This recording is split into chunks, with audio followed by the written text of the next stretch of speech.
أن نأتي إلى مصيبة أخرى يقولون هؤلاء لأنهم يريدون أن يتمسكوا بأي قشة ليهربوا من هذا الحديث. لنشاهد ماذا يقول رامي الصياد الصغير الذي جعله شيخ يعطي المحاضرات ليعلم أتباعه كيف يصطادون مثله في المياه العكرة. لنشاهد. أما الكذب كما ترى الآن أيها المشاهد من هذا السلقلقي. عن زيد بن أرقم قال رسول الله صلى الله عليه وسلم، انتبهوا، يعني الحديث لا يصلح سندا ولا متنا. هذا الكذاب يقرأ الحديث الذي في سنن الترمذي. شاهدوا سنن الترمذي تحقيق الألباني صفحة 855. يقول الألباني صحيح: إني تارك فيكم ما إن تمسكتم به لن تضلوا بعدي، أحدهما أعظم من الآخر، كتاب الله حبل ممدود من السماء إلى الأرض وعترتي أهل بيتي، ولن يتفرق حتى يرد علي الحوض، فانظروا كيف تخلفوني فيهما. عن زيد بن أرقم قال رسول الله صلى الله عليه وسلم، انتبهوا، يعني الحديث لا يصلح سندا ولا متنا. يقول لا يصح سندا ولا متنا، وهذا كذب، بل الحديث صحيح وله أسانيد أخرى غير هذه التي في سنن الترمذي، وقد شاهدتم أن سنده مثل الذهب، وأيضا صححه الألباني وشعيب الأرناؤوط وعلماء آخرين. ثم يقول هذا الجاهل بأنه لا يصح متنا. لماذا لا يصح متنا أيها الشيخ الباحث المتخصص في دين الشيعة؟ شاهدوا لماذا واستعدوا للمصيبة، وكالعادة لا تضحكوا. انتبهوا، يعني الحديث لا يصلح سندا ولا متنا. إني تارك فيكم ما إن تمسكتم به، انتبه برضو للفظ به، لن تضلوا بعدي، أحدهما أعظم من الآخر، كتاب الله حبل ممدود من السماء إلى الأرض وعترتي أهل بيتي. طيب تعالوا نمسك الحديث، لسه طويل، لو تنزلنا معهم بصحة الحديث. إني تارك فيكم ما إن تمسكتم بهما به. طب هو عايز يتكلم عن شيئين اثنين الآن. النبي صلى الله عليه وسلم لو هيتكلم عن شيئين هيقول به، تركت فيكم ما إن تمسكتم به. طب لو النبي قال فعلا والحديث والنبي قال به، يبقى يقصد بهم اللي هيتقال اهو كتاب الله، وهيقول الكتاب والعترة. يبقى النبي بيأمرنا بالتمسك بالكتاب ولا بالعترة؟ بإيه؟ أنه الأعظم، هو هيقول أحدهما أكبر من الآخر، أحدهما أعظم من الآخر اللي هو الكتاب. يبقى لو تنزلنا أن النبي صلى الله عليه وسلم بيقول بالتمسك، هيبقى التمسك بإيه؟ بالكتاب. شر البلية ما يضحك. ما شاء الله على هذا الفيلسوف العبقري، لقد دمرت الشيعة بهذا الاستدلال الخطير. تكبير تكبير، الله أكبر. يقول هذا العبقري: قال رسول الله تركت فيكم ما إن تمسكتم به، ولم يقل بهما. إذن علينا أن نتمسك فقط بشيء واحد، ألا وهو كتاب الله. عجيب، ولا عالم من علماء الشيعة انتبه إلى هذا الشيء الخطير. نفختم رؤوسنا يا شيعة بالتمسك بالكتاب وبالعترة، وفي الأخير تدمر كل شيء بكلمة به. ما هذا يا شيعة؟ نشاهد فيلسوف آخر قال هذا الكلام الذي دمر استدلال الشيعة. النص ما إن تمسكتم به ولا بهما؟ به، ما إن تمسكتم به. هل هناك فرق بأن يكون ما إن تمسكتم به أو يكون بهما؟ لأن هناك من تكلم على هذه اللفظة، يعني إنه طبعا بعض يعني من صحح الحديث قال إنه المراد التمسك أولا، ما إن تمسكتم به لن تضلوا بعد أبدا، المراد أولا كتاب الله. لو تمسكتم به، النص ما فيهوش ما إن تمسكتم بهما.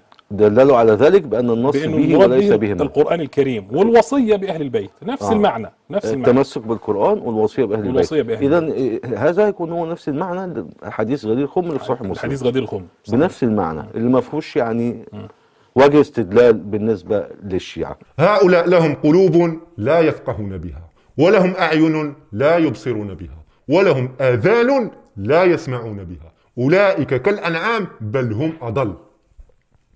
هؤلاء مستعدون أن يضربوا بالقرآن وبالسنة وباللغة العربية وبأي شيء، المهم أن يبعدوا هذا الحديث عن أهل البيت مهما بلغ الثمن.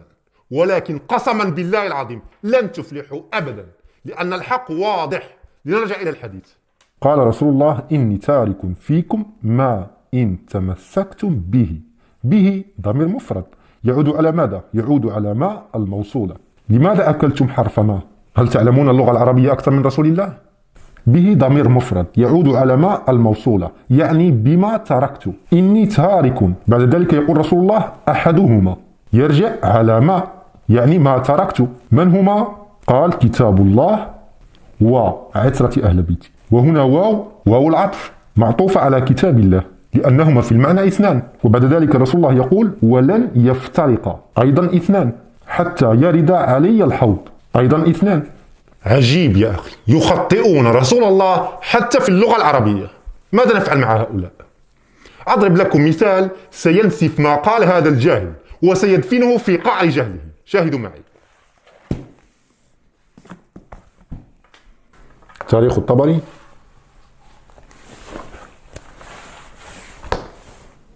صفحة 244. الحديث ضعيف إلى أن يقول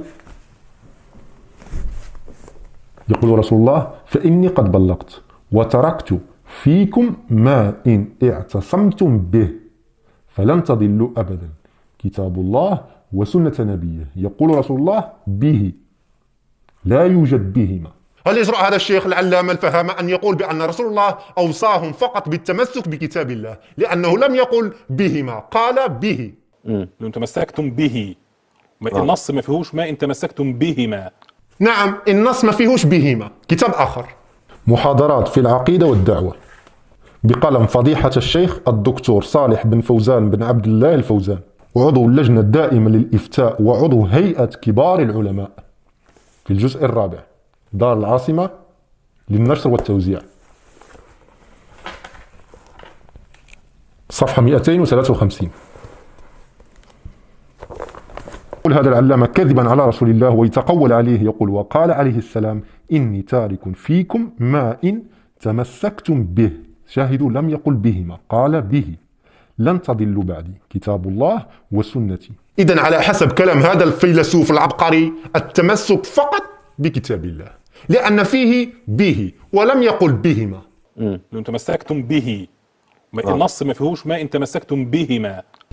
لو تنزلنا معهم بصحة الحديث إني تارك فيكم ما إن تمسكتم إيه بهما به.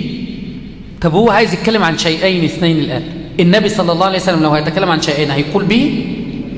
تركت فيكم ما إن تمسكتم به. ما هو ردكم؟ هل أوصى رسول الله فقط بكتاب الله حين قال به وما فيهوش بهما؟ ما هذا الجهل المفرط؟ لنشاهد هذا المقطع.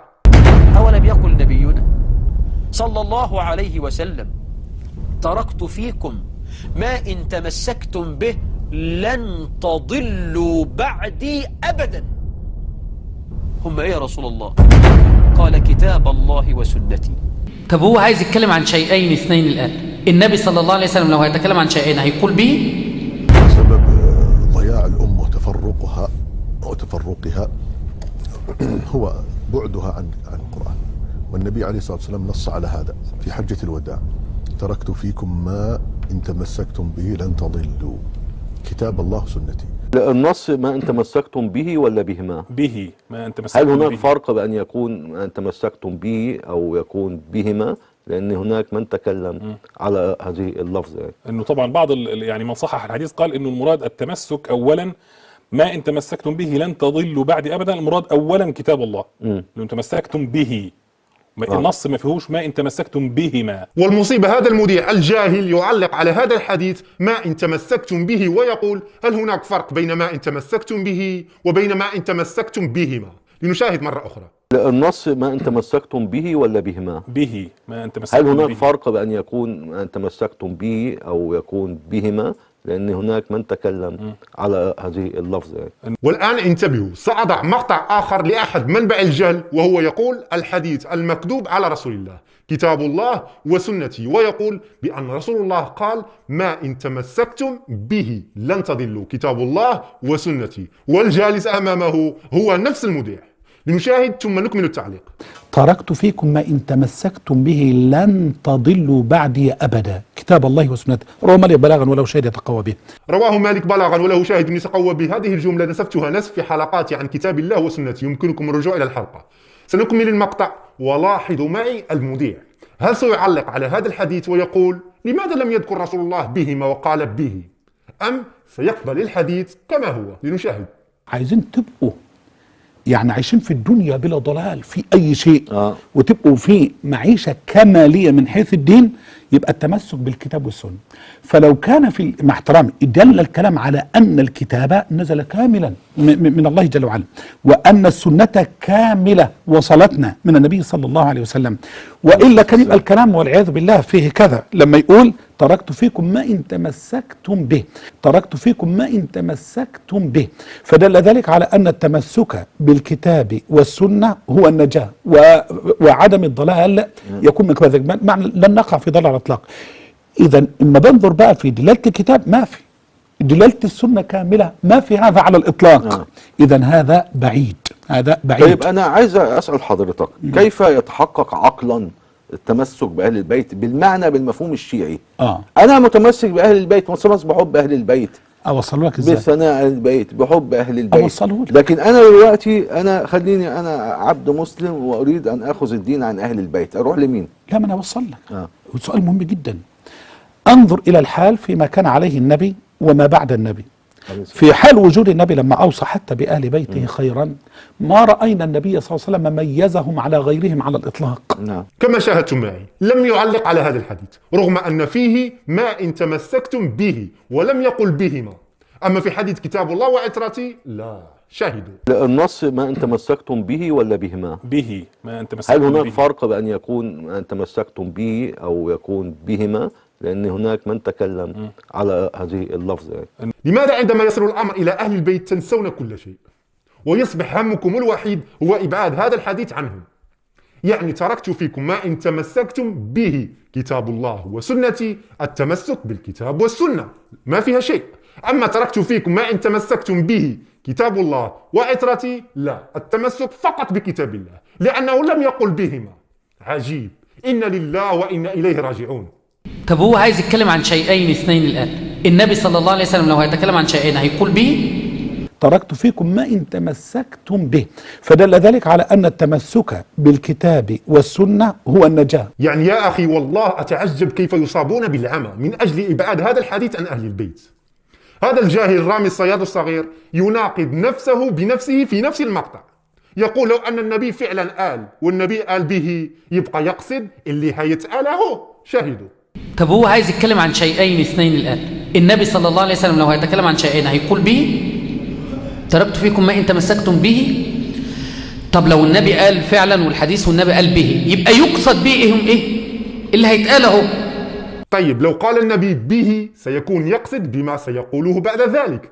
ماذا قال بعد ذلك رسول الله يا ست هانم؟ طب لو النبي قال فعلا والحديث والنبي قال به يبقى يقصد بهم إيه اللي هيتقال اهو.